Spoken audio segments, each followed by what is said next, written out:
அதிமுகவே பார்த்தீங்கன்னா ஆதரவு சொல்கிறது இப்போ தாவேக்கா அதிமுக ஒன்று தான்ட்டார் ஒரே வார்த்தை. அதிமுகவே இல்லை, எல்லாம் தாவேக்கா தான் அப்படிங்கிற மாதிரி அவரும் ஸ்டேட்மெண்ட் கொடுக்க ஆரம்பிச்சிட்டாங்க. பனையூரில் பார்த்தீங்கன்னா தமிழக வெற்றி கழகங்களுடைய கட்சி அலுவலகத்தில் எப்படியாவது உள்ளுக்குள்ளே போய் ஆதரவு பார்த்து புஷம் சேர்ந்து நம்ம உறுப்பினர் கார்டு வாங்கிடணும்னு சொல்லி கூட்டம் மலம் போகுது. 2 கோடி பேர் வந்து உறுப்பினர் சேர்ந்ததாக ஒரு தகவலும் வருது. தென் பிராந்தியத்தில் இது இந்த ஃபஸ்ட் டைம் அப்படிங்கிற தகவல் நமக்கு வருது. அது இந்திய அரசியலை வியந்து பார்க்குது. காஃபி கடை நேயர்களுக்கு வணக்கம். இன்று நம்மோடு இணைந்திருப்பவர் மூத்த பத்திரிகையாளர் திரு வெங்கடேஷ் அவர்கள். வணக்கம் சார். வணக்கம் சார். தாவேகா அரசு ஆட்சி அமைச்சதுக்கு அப்புறம் பல்வேறு கட்சிகள்ல இருந்து நிறைய பேர் வந்து கட்சியில வந்து ஜாயின் பண்ணியிருக்காங்க. நடிகர்கள் வெளிப்படையா அரசியலை பேசுறாங்க.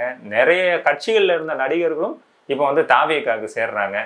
விஜய் அவர்களோட வெற்றி தான் இந்த இவங்களெல்லாம் வந்து அந்த இடத்துக்கு வந்து கொண்டு சேர்த்துருக்கா சார்? அதான் நிஜம். அதானாங்க விஜய் அவர்களுடைய மாபெரும் வெற்றி, வரலாற்று சாதனை வெற்றின்னு தான் எல்லா பேருமே சொல்கிறாங்க. மக்கள் கொடுத்த மிகப்பெரிய ஆதரவு, மக்கள் மேலே அவர் வச்சிருந்த நம்பிக்கை, அந்த ஒரே ஒரு நம்பிக்கை என்பதில் தான் அவர் வந்து துணிஞ்சு இறங்கியே அவருடைய பயணம் வந்தது. அதுக்கு மிகப்பெரிய ஒரு வெற்றியை கொடுத்தாங்க மக்கள். ஸோ அதன் விளைவாக அவர் வந்து கட்சி ஆரம்பிக்கிறதுக்கு முன்னாடியே வந்து யார் வந்தாலும் வரவேற்கிறேன், ஆட்சியிலையும் பங்கு அதிகார பங்கு அப்படிங்கிற விஷயத்த தான் சொன்னார் விக்ரவாண்டிலே. ஆனால் விஜய் அவர்கள் வந்து யாருமே நம்பலை. இங்கே வர போகிறாங்க அப்படின்னு நிறைய பேர் அண்டர் எஸ்டிமேட் போட்டால் தான் நம்ம பார்க்க முடிஞ்சுது. விஜய் அவர்களே ஒரு பொருட்டாகவே எடுத்துக்கல மிகப்பெரிய 2 ஆளுமை கட்சிகள். அதன் விளைவாக தான் விஜய் அவர்கள் வந்து இறங்கி மக்கள் நம்பிக்கை வச்சு ஒரு பயணத்தை மேற்கொண்டாங்க. மிகப்பெரிய ஒரு வெற்றியை கொடுத்தாங்க. 2 மிகப்பெரிய கட்சிகளே பின்னுக்கு தள்ளிட்டு 108 வந்து இடங்களை மிகப்பெரிய சாதனை வரலாற்றை கொடுத்தாங்க. இன்னொரு 10 சீட் கொடுத்தா சிறப்பாக இருந்திருக்குன்னு அவர் திருச்சியில் சொன்னது ஒன்று இருக்குது. இதற்கு பிறகு அவருடைய ஆட்சி இன்னையோட கிட்டத்தட்ட 40 நாள் ஆகுது. இப்போ நான் பேசுகிறது வந்து 40th டே. 40 நாளில் வந்து மிகப்பெரிய சாதனை பண்ணியிருக்காங்க. கிட்டத்தட்ட 3 வருடமாக ஆட்சி செய்தால் மட்டும்தான் இவ்வளோ சாதனை பண்ண முடியும் அப்படிங்கிறது நாம சொல்கிறது ஒரு பக்கம் இருந்தால் கூட மிகப்பெரிய அரசியல் தலைவர்களே அதான் சொல்கிறாங்க. ஓகே, ஊழலை கிட்டத்தட்ட ஒரு 50-60% மேலே டோட்டலாக ஒழிச்சு பயப்படுறாங்க. இப்போ ஆஃபீஸர்ஸ்லாம் யாரோ மஃப்டியில் வந்தாலும் சம்மர் கட் பண்ணிட்டு ஒருத்தர் வந்தாலும் ஐயோ ஊழல் அதிகாரி வர்றாங்களா, சிபிசிடி வர்றாங்களா பயப்பட ஆரம்பிச்சிட்டாங்க. ஸோ அது நான் சொல்லி பயம் தேவையில்லை. நீங்கள் லஞ்சம் வாங்காமல் இருந்தால் நீங்கள் அழகாக நிமிர்ந்து உட்காந்து வேலை செய்யலாம். அப்படி தான் நான் சொல்லி விரும்புகிறேன். ஸோ இப்போ நேற்று கூட பார்த்தீங்க அப்படின்னா மிகப்பெரிய வந்து ஒரு பில்டர்ஸ் வந்து சதுப்பு நிலங்களில் வந்து அப்பார்ட்மெண்ட்ஸ் 1200க்கும் மேற்பட்ட வீடு கட்டுறதுக்கான கடந்த ஆட்சியில் வந்து அனுமதி வாங்கப்பட்டு அதை சதுப்பு நிலத்தை பாதுகாக்கணும், சுற்றுச்சூழலை பாதுகாக்கணும் ஒரே நோக்கத்தோடு அதனுடைய கொடுத்த அந்த உரிமையத்தை வந்து ரத்து பண்ணிட்டாங்க. மிகப்பெரிய நமக்கு ஒரு லாஸ் தான். 2000-2500 கோடி ஒரு லாஸ் தான் நமக்கு. இருந்தாலும் அதை வேறொரு தொழில் மூலமாக கொண்டு வந்துடலாம். நம்ம எங்கள் மக்களுக்கு மேலே கஷ்டத்தை கொடுத்துடக்கூடாது அப்படிங்கிற ஒரு விஷயம் முக்கியமாக பார்த்தா அது கேன்சல் பண்ணிட்டாங்க இப்போ அதை. அதை தவிர பார்த்தீங்கன்னா இந்த prepaid smart meter, so EB, அதுவும் 2000 கோடி ப்ராஜெக்ட் தான் அது. ஆனால் மக்கள் மேலே ஒரு சுமையை சுமைத்திடக்கூடாது. இப்போ 2 மாதத்துக்கு ஒரு தடவை கரண்ட் பில் வருது, நீங்கள் கட்டலைன்னா ஒரு 4-5 நாள் கிரேஸ் டைம் கட்டிடலாம். அது அப்படி இல்லை. நீ மொபைலில் ரீசார்ஜ் பண்ணுறது மாதிரி நீ ரீசார்ஜ் பண்ணிகிட்டே இருக்கணும். ரீசார்ஜ் அமௌண்ட் தீர்ந்த உடனே கட் ஆகிடும் ஆட்டோமேட்டிக் கரண்ட். ஸோ எங்கே போய் நீங்கள் மறந்தது. ஸோ அதையும் ரத்து பண்ணியிருக்காங்க. ஏன்னா இபி வந்து இன்னொரு கையில் போய் சிக்கிடக்கூடாது, மக்களுக்கு ஒரு கஷ்டத்தை உருவாக்கிடக்கூடாது. ஸோ இப்போ லஞ்சத்தை ஒழிக்கிருக்காங்க. தவறான முறையில் வந்து அனுமதி பில்டிங் கட்டுறது அனுமதி கொடுக்கப்பட்டதை கேன்சல் பண்ணியிருக்காங்க. இந்த இபி ஸ்மார்ட் கார்டு போயிருந்த வேணான்னு சொல்லி கேன்சல் பண்ணியிருக்காங்க. இப்படி பல விஷயங்களை மக்களுக்கு டிஸ்டர்ப் ஆகிற விஷயங்களை கூட அதை தடுத்துட்டாங்க. ஓகே, லஞ்சத்தை ஒழிச்சிருக்காரு, ஊழலை குறைச்சிருக்காங்க, நேர்மையான ஒரு ஆட்சி பண்ணணும்னு சொல்லி தான் இப்போ நிறைய இந்த போதைப் பொருள் எவ்வளோ இதை வந்து இப்போ பிடிச்சிருக்காங்க. அவரே சொன்னார், ராஜ்மோகனோட சட்டசபை சொன்னாங்க, ஃபயர் பண்ணி எரிக்கப்பட்ட விஷயம் சொல்லியிருக்காங்க. எத்தனையோ ரவுடிசம் வந்து குறைஞ்சிருக்கு. இதன் விளைவாக தான் இப்போ பார்த்தீங்கன்னா ஒவ்வொரு கட்சியும் உள்ளே வர்றாங்க. ஓகே, ஆதரவு கொடுத்ததை விட்டுருங்க நீங்கள். அது வந்து ஒரு சரியான நேரத்தில் ஆதரவு கொடுத்த ஒரு தோழர்களாக தான் நம்ம பார்க்க முடியும். ஐயூஎம் மூலம் சரி, சிபிஐ, சிபிஎம், திருமா சார் கூட உட்பட காங்கிரஸ் உட்பட்ட ஒரு நல்லாட்சி மலர்ந்திடணும், சென்ட்ரல் கவர்மெண்ட் உள்ளே வந்துடக்கூடாது, மக்கள் கொடுத்த ஆதரவு இது, நமக்கு ஒரு நல்ல பேர் நோக்கத்தோடு ஆதரவு கொடுத்து வந்து ஆட்சி அமைக்கப்பட்டது. அதற்கு பிறகு பார்த்தீங்கன்னா எத்தனையோ கட்சிகள் அதிமுகவே பார்த்தீங்கன்னா ஆதரவு நான் சொல்கிறது இப்போ தாவேக்கா அதிமுக ஒன்று தான்ட்டார் ஒரே வார்த்தை. அதிமுகவே இல்லை, எல்லாம் தாவேக்கா தான் அப்படிங்கிற மாதிரி அவரும் ஸ்டேட்மெண்ட் கொடுக்க ஆரம்பிச்சிட்டாங்க. அதுதான் நிஜமாகுது. அதிமுகலேருந்து ஒரு 4 பேர் வந்த ஒரு விஷயம், ஒரு சிட்டிங் எம்எல்ஏ வந்தாங்க. 5ஆவதாக நம்ம விஜயபாஸ்கர் வந்துட்டார். இன்னும் மேற்படி கிட்டத்தட்ட 5-6 பேர் வர்றது மாதிரி தகவலும் வந்துகிட்டு இருக்கு. போகிற போக்க பார்த்தா கிட்டத்தட்ட ஆதவர்ஜன் அவர் சொல்கிறது மாதிரி வேறு எதோட போய் சேர்றதை விட இவங்களோட ஐக்கியமாயிருவாங்க போல் தெரியுது. இப்போ பார்த்தீங்கன்னா முன்னாள் அமைச்சர் கோமதி அவர்கள் கூட வந்து தாவைகள் இணைந்த ஒரு விஷயத்தை பார்க்க முடியும் இன்றைக்கி வந்து. ஸோ புஷி ஆனந்த முறையில் எம்ஜிஆர் அவர்கள் பெரிய அமைச்சராக இருந்த விஷயம் சொன்னாங்க. அப்புறம் காங்கிரஸ்லேருந்து பிஜேபி கூட விஜயதாரணி அவங்க வந்து சேர்ந்தது பார்த்துருப்பீங்க. அப்புறம் கம்யூனிஸ்டில் மிகப்பெரிய 50 வருடமாக இருந்த அந்த தோழர் கூட வந்து சேர்ந்தது பார்த்துருப்பீங்க இப்போ நீங்கள் அதை. ஸோ இப்படி படிப்படியாக வந்து அரசியல் கட்சி பிரமுகர் உள்ளே வரும்போது இன்னொரு பக்கம் பார்த்தா கலைத்துறை சம்மந்தமாக உள்ளே வர ஆரம்பிச்சிட்டாங்க இப்போ. ஸோ இப்போ அரசியலில் இருந்து வர்றவங்க யூஸ்வல் இதில் சரியில்லை, தலைமை சரியில்லை அப்படின்னு சொல்லிட்டு வந்து இப்போ சேர்ந்த ஒரு பக்கம். இன்னொரு பக்கம் பார்த்தா கலைத்துறையை வாழை வைப்பார் விஜய் அவர்கள் அப்படின்னு நிறைய பேர் சேர்ந்து கொடுத்தாங்க. கிட்டத்தட்ட அப்படி தான் தெரியுது. இப்போ வந்து அவருடைய படங்களை பணியாற்றிய மிகப்பெரிய ஒரு கேமராமேன், அப்புறம் இயக்குனர், இப்படி நிறைய சம்மந்தப்பட்ட வந்து கலை உலக டெக்னீஷியனில் வந்து திரைப்பட ஃபிலிம் இன்ஸ்டியூட்டில் வந்து மிகப்பெரிய போஸ்ட் கொடுக்க மாதிரி தகவல் வந்துட்டுருக்கு நமக்கு அதை. இதை தவிர பார்த்தீங்கன்னா முன்னாள் இயக்குனர் சொல்கிறத விட இன்னாள் இயக்குனர்னு சொல்லிட்டு போகலாம். பட் அவர் அதிமுகவிலேருந்து மாநில கலைப்பிரிவு செயலாக இருந்தாங்க. பட் போன வாரம் வந்து அதை போஸ்டிங் ராஜினாமா பண்ணிட்டாங்க. காரணம் வந்து அதிமுகவில் தலைமை இப்போ சரியில்லை, சொல்கிறத அவங்க கேட்கறது இல்லை, செயல்பாடுகள் சரியில்லை. அவர் வந்து மறைந்த ஜெயலலிதா அம்மையார் ஆட்சி பிரிவிலேயே மிக நம்பிக்கைக்குரியவராக இருந்தவர். அம்மையார்களே ஒரு போஸ்டிங் கொடுத்தாங்க கலைத்துறை சம்மந்தப்பட்டது. அதற்கு பிறகு எடப்பாடி அவர்கள் வந்ததுக்கு பிறகு மாநில கலைப்பிரிவு செயலாளர் இருந்தாங்க. பட் இப்போ ரிசைன் பண்ணிட்டு இன்றைக்கு வந்து பார்த்திங்கன்னா புஷி ஆனந்த் அவர்கள் வந்து அவருடைய தலைமையில் இன்றைக்கி வந்து டிவிகேல ஜாயின் பண்ணியிருக்காங்க. அவர் யாரும் இல்லை, இயக்குனர் ஆர்வி உதயகுமார் அவர்கள். ஓகே. ஸோ இப்படி கலைத்துறை சம்மந்தப்பட்ட நிறைய பேர் வந்திருக்காங்க. அவர்கிட்ட கேட்கும்போது பார்த்தோம்னா டிவி காட்சி சிறப்பாக செயல்பட்டுக்கிட்டு இருக்கு, இதை விட வேறு என்ன வேணும், அவருடைய பாதையில் போகிறதுக்கு நாங்கள் எல்லாமே இப்போ வந்து மிகப்பெரிய கூட்டமே வந்து சேர்ந்துருக்கோம். நாங்கள் கொங்கு மண்டலம் செங்கோட்டையன் அவர்கள் சார்பாக வந்திருக்கோம் அப்படின்னா.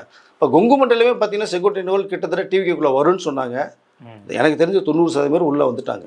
ஓகே. ஸோ அதில் முக்கியமானதை வந்து இயக்குனர் ஆர்வி உதயகுமார் நான் பார்க்குறேன். நான் அதை ஸோ தொடர்ந்து வந்துட்டு இருக்காங்க. பனையூரில் பார்த்தீங்கன்னா தமிழக வெற்றி கழகங்களுடைய கட்சி அலுவலகத்தில் எப்படியாவது உள்ளுக்குள்ளே போய் ஆதரவு பார்த்து புஷி சேர்ந்து நம்ம உறுப்பினர் கார்டு வாங்கிடணும்னு சொல்லி கூட்டம் மலை மோதுது. போலீஸ் பாதுகாப்பு அதிகமாக இருக்குது. அந்த கூட்டத்தை கட்டுப்படுத்த முடியல. முக்கியமாக பார்த்தீங்கன்னா மன்சூர் அலிகான் அவர்கள் கூட இன்றைக்கி போய் டிவிகேல சேர்ந்துட்டாங்க. ஸோ இப்படி நிறைய பேர் வந்துக்கிட்டே இருக்காங்க. வரியுரைகளை வந்து அன்போடு அரவணைக்கிறாங்க. அதுதான் உதயகுமார் சார் சொன்னது. காஃபி டீ ஸ்வீட்லாம் கொடுத்து உட்கார வச்சு இவ்வளோ மரியாதை எனக்கு எதிர்பார்க்கல, அவ்வளோ மரியாதையோடு எங்கள் உபசரித்தாங்கல்ல அப்படிங்கும்போது அவருடைய தலைமையே எப்படி இருக்கும். புஷி ஆனந்த் பேசும்போது கூட விஜய் அவர்கள் வந்து வருகிறவர்களே மரியாதை குறைவாக நடத்திடக்கூடாது, ரொம்ப ரொம்ப முக்கியம் அவர்களுக்கு அன்பு பண்பு பாசம் மரியாதை கொடுக்கணும் அப்படின்னா அதுதான் கொடுத்துட்ருக்காங்கன்னு சொல்கிற விஷயம் பார்க்க முடியுது. இது வந்து இதோட கிடையாது, இன்னும் பல கட்சியிலேருந்து வர்றாங்க, கலைத்துறையிலேருந்து வர்றாங்க. இது அப்படியே தொடர்க்க தான் நினைக்கிறேன். ஸோ ஃபியூச்சரில் பார்த்தோம்னா தமிழக வெற்றி கழகத்தில் மிகப்பெரிய ஒரு கூட்டமே சேரும்னு நினைக்கிறேன் சார் நான். Okay sir. இப்போது முதலமைச்சர் ஆகிட்டாரு, தாவேகா ஒரு மிகப்பெரிய ஒரு அங்கீகாரத்தை பெற்றதுக்கப்புறம் இவ்வளோ பேர் வந்து சேர்றாங்கங்கிற போது ஒரு ஆளும் கட்சியிலையும் ஒரு மிகப்பெரிய ஒரு மரியாதை உள்ள கட்சியிலையும் சேரணும் அப்படிங்கிற எண்ணம் அவங்களுக்கு இருக்கலாம். ஆனால் விஜய் அவர்கள் கட்சியை ஆரம்பித்த உடனேயும் அதற்கு முன்னாடி நடிகராக இருக்கும் பொழுதும் நிறைய பேர் சப்போர்ட் பண்ணியிருப்பாங்க. அவரோட ஆரம்ப காலகட்டத்திலேருந்து இருக்காங்கல்ல, இவங்களோட இப்போ புதுசாக வந்து இணைஞ்சவங்களோட பவர் வந்து அவங்களோட இடத்த ஆக்குப்பை பண்ணிக்க மாட்டாங்களா சார்? இது வந்து இல்லை, அப்படி இருக்க வாய்ப்பு இல்லைன்னு நினைக்கிறேன். ஏன்னா புஷி ஆனந்த் சொல்லும் போது கூட பார்த்தீங்கன்னா நீங்கள் இதற்கு முன்னாடி பல கட்சியிலேருந்து வந்திருக்கீங்க, இங்கே சில பதவியில் இருந்திருப்பீங்க.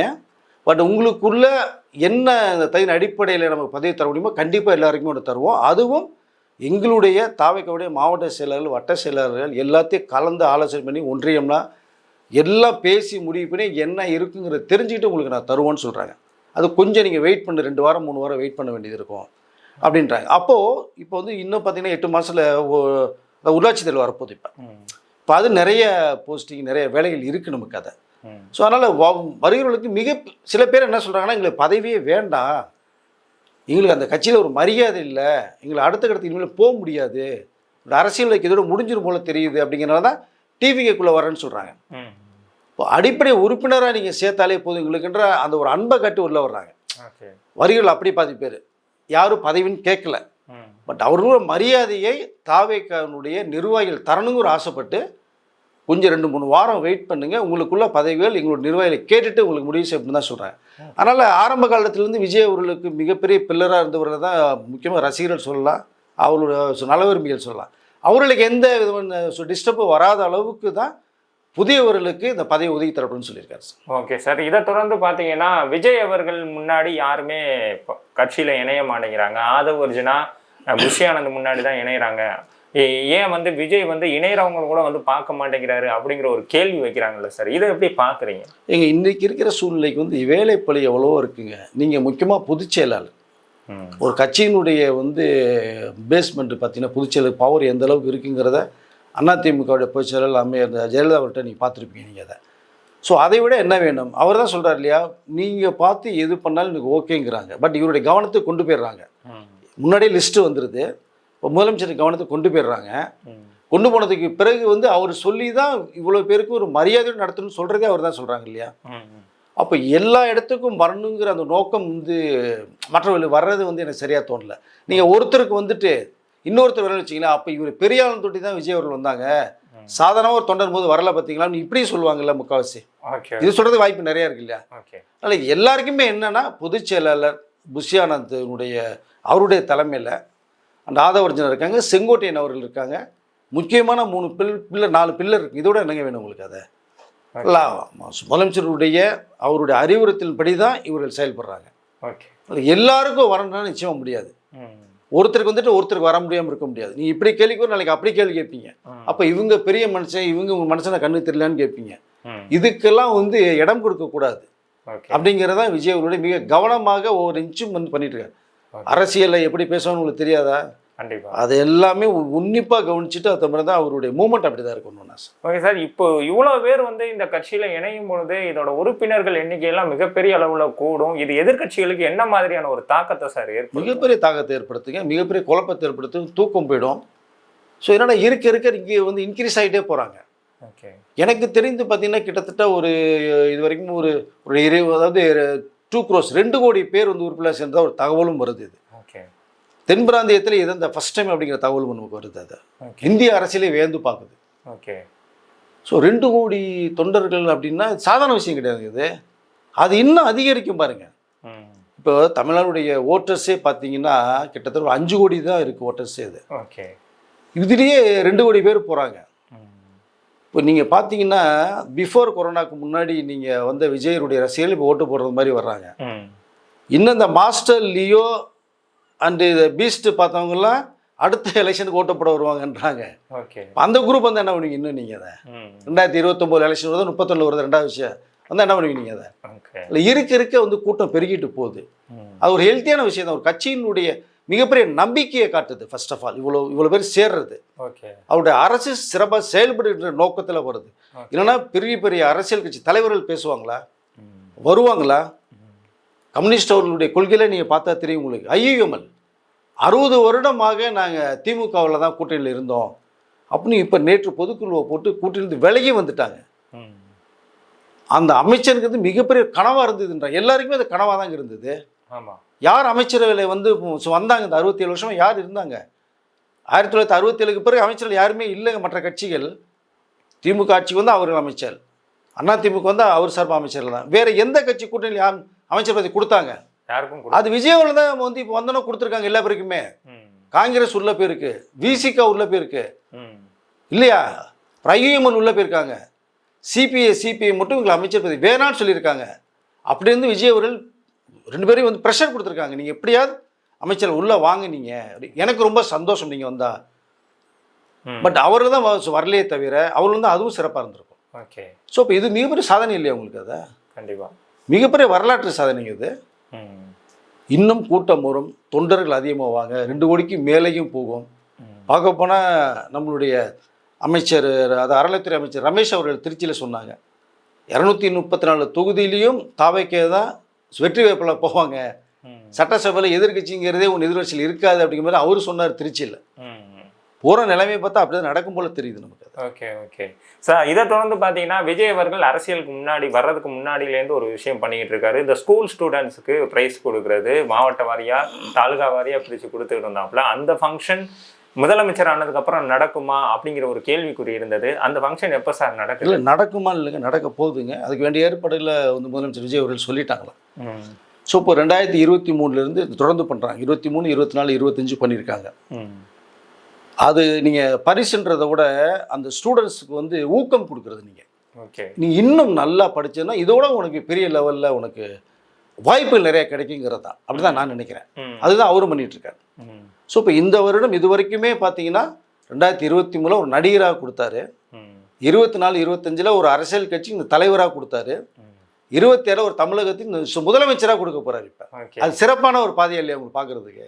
கண்டிப்பா. ஸோ அதனால் விரைவில் அதனுடைய ஃபங்க்ஷன் நடைபெற போது அதற்குள்ள தகுதியான மாணவ மாணவிகளை இதை செலக்ட் பண்ணுற வேலையை கொடுத்துருக்காரு சார். ஓகே சார், இதுக்கு முன்னாடி ஒரு நடிகராக இருந்தார், அரசியல் கட்சி தலைவராக இருந்தாருங்கிற போது பசங்கள்லாம் அவர்கிட்ட வந்து பயங்கரமான போஸ்ட்ல எல்லாம் ஃபோட்டோஸ் எடுத்துக்கிட்டு இருந்தாங்க. இப்போ முதலமைச்சர் ஒரு சில ப்ரோட்டோகால்ஸ்லாம் இருக்கும். இந்த டைம் அது எப்படி இருக்கும் சார்? புரோட்டோகால் வந்து விஜய் அவர்கள் கண்டிப்பாக ஃபாலோ பண்ணாலும் மாற்றுக்கிறதே கிடையாது. ஆனால் அதையும் மீறி இந்த அன்புன்னு ஒன்று இருக்குது பார்த்தீங்களா, அதுக்கு வந்து என்ன சொன்னால் எல்லையே கிடையாது. கண்டிப்பாக நடிகராக இருக்கும்போது பார்த்ததும் அரசியல் தலைவராக இருந்தது பார்த்ததை விட இப்போ முதலமைச்சர் இருக்கும்போது தான் அவருடைய அன்பு அதிகமாகவே காட்டுறார். ஓகே, இப்போ நீங்கள் பார்த்தீங்கன்னா ஒரு ஆர்மி ஆஃபீஸர்ஸ் வரும்போது அவருக்கு இப்போ செக்கு கொடுத்ததை நீங்கள் பார்த்துருப்பீங்க, அவங்களுடைய குழந்தைய தூக்கி வச்சதை பார்த்துருப்பீங்க. அந்த குழந்தை விஜயோவில் பார்த்த ரியாக்ஷனை பார்த்தீங்களா? சிஎம் சீட்டில் அந்த குழந்தை உட்காந்துருக்கீங்க. சொல்ல போனால் முதலமைச்சர் விஜய் அவர்களுக்கு மடியில் உட்காந்துருக்கு. இது நாளைக்கு என்ன பண்ணுவாங்க? தமிழ் முதலமைச்சரில் உட்கார்ந்த குழந்தை அது. கண்டிப்பாக. இதை எந்த முதலமைச்சராக பண்ணி பார்த்துருக்கீங்களா? கிடையாது. ஐயுஎம்எல் தலைவர் சொல்கிறாரு, அவருடைய கட்சி அலுவலகத்துக்கு எந்த முதலமைச்சரும் வந்ததே இல்லையா. முதல் முறையாக தான் தமிழகத்தின் முதலமைச்சர் விஜய் அவர்கள் வர்றாங்க கட்சி அலுவலகத்துக்கு அப்படின்றாரு. எங்களுக்கு அப்படியே ஒன்றுமே புரியல, ரொம்ப ஆச்சரியமாக இருக்குது. வேணான்னு சொன்னோம், ஏரியா ஒரு மாதிரி டைட்டான ஏரியா, நீ வர வேணாம் சொன்னோம். நான் வருவேன், என்னுடைய நன்றியை நேரடியாக வந்து சொல்லுவேன், உங்கள் ஆஃபீஸ் தான் வருவேன்னு சொல்லி ஐஎம்எல் ஆஃபீஸ் போனாருங்க. அது அவங்க அப்படியே மெய் சிலிட்டு சொல்கிறாங்க, எந்த மனுஷன் வந்ததில்லை. அது எப்படி பார்ப்பீங்க? அது மாதிரி தான் புரோட்டோக்காலை மீறாமல் நிறைய விஷயங்கள் பண்ணோம். இப்போ கூட நீங்கள் பார்த்தீங்கன்னா கிட்டத்தட்ட ஒரு 600 கிலோமீட்டர் மேலே 2 பேர் நடந்து வந்து பார்த்துருப்பீங்க விஜய் அவர்களை பார்க்கணுன்னு சொல்லி. இறங்கி வந்து பேசி கை கொடுத்துட்டு போனதை பார்த்துருப்பீங்க நீங்கள், இல்லையா? கண்டிப்பாக. ஸோ அது மாதிரி வந்து இந்த மாணவ மாணவிகளை கூப்பிட்டு அரவணைச்சு அவர்களுக்குள்ள அந்த ஊக்கத்தை கொடுத்து நல்லா படித்து பிரியாணம் வரக்கூடிய விஷயங்களை பேசி அவர் அந்த அந்த ஃபங்க்ஷன் நடத்த போகிறார். ஓகே சார், நிறைய தகவலை பகிர்ந்துக்கிட்டீங்க, ரொம்ப நன்றி சார். நன்றி சார்.